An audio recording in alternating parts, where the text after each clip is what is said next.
All right, everybody, what's happening? Paulie here at the movie theaters, walking in to go see Napoleon. That's right, Ridley Scott, Joaquin Phoenix, Vanessa Kirby. Woo-hoo. Listen, I'm really here for the star power, for the spectacle, for the fantasy, for the filmmaking, for the fun. I'm not here for historical accuracy. I want a good Ridley Scott film. I want some killer performances. And yeah. So I'm feeling, pretty good. It is the day before Thanksgiving. I'm in a chill mood. Took a nice nap. I'm old.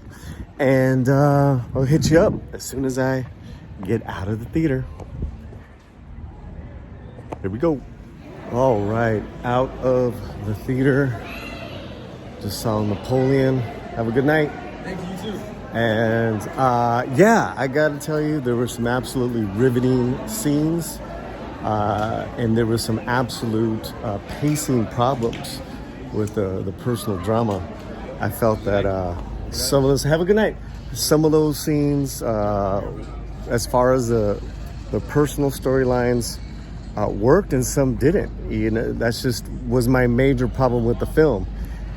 And I'll get back to that in a second.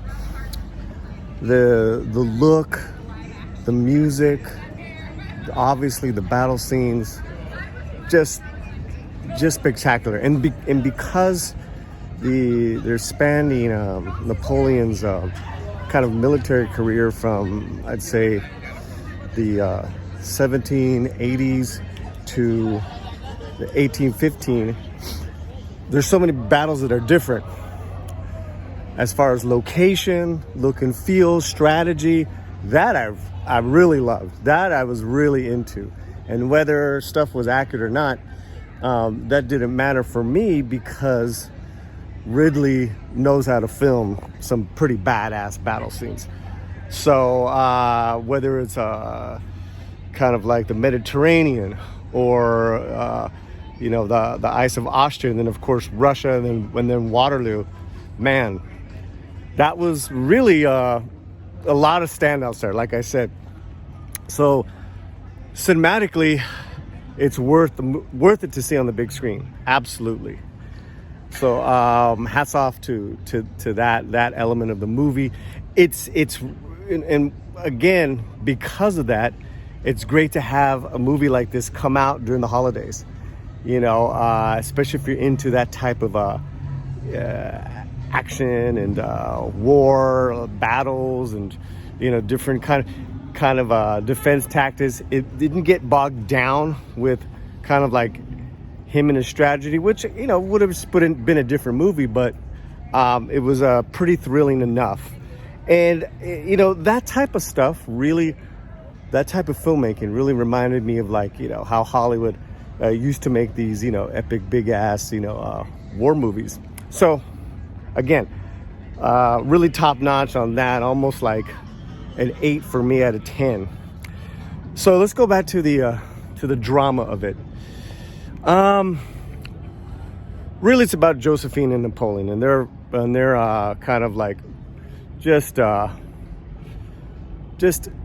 harrowing relationship that they had. Vanessa Kirby, obviously she's amazing and she's incredible. I feel the writing was actually a little too lean. Like the dialogue wasn't enough for me to really sink into their relationship. Yet the dynamic of how the relationship was pretty cool. So what I got was that he's just like this, brutish,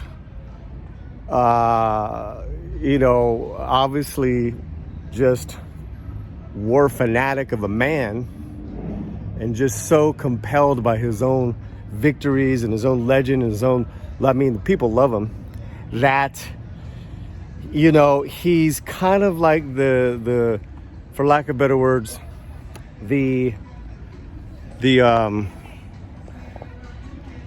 of like the linebacker star jock of that football team from high school that wins the beauty queen. And the beauty queen is brilliant, she's smart, she's artistic, she's actually very cultured. That's Josephine. So with that, it was fascinating. Those dynamics really worked for me. I really loved it. I don't know. I almost wanted more of that and less of the battles, but I wasn't complaining. Now that being said, I just wanted it to go a little deeper, because for some reason, emotionally, I didn't care. So I don't know if that makes sense, but that's just me. It's not to say I wasn't entertained, but again, you add the runtime, and when you went back from the wars to the kind of like the personal drama, the pace almost went too down for me. With some thrilling moments, obviously what it makes me want to do is, all right, now I want to know what really happened. Let me do a little research. I know that they were prolific letter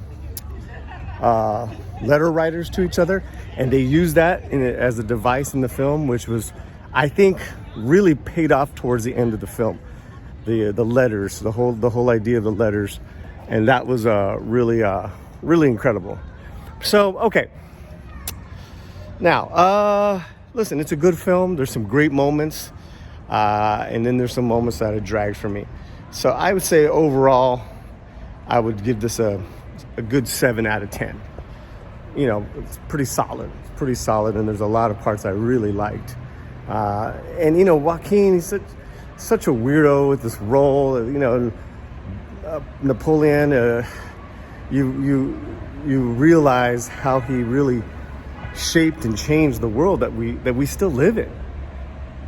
Because all the way to the early 1800s, I mean, he was just really changing just a lot of how Europe was shaped, and the trajectories of all the royal families there. So I was like, damn. All the way to where I know Napoleon's descendants, all the way into the 1860s, messed around with Mexico. And I would love to see that story told well. But listen, again, good old-fashioned Hollywood type of big epic. Ridley Scott swung for the fences on a lot of these things. Most of them he hit. There were some misses in regards to pacing, but like I said, 7 out of 10. Definitely great for the holidays. And I'm gonna do this, guys.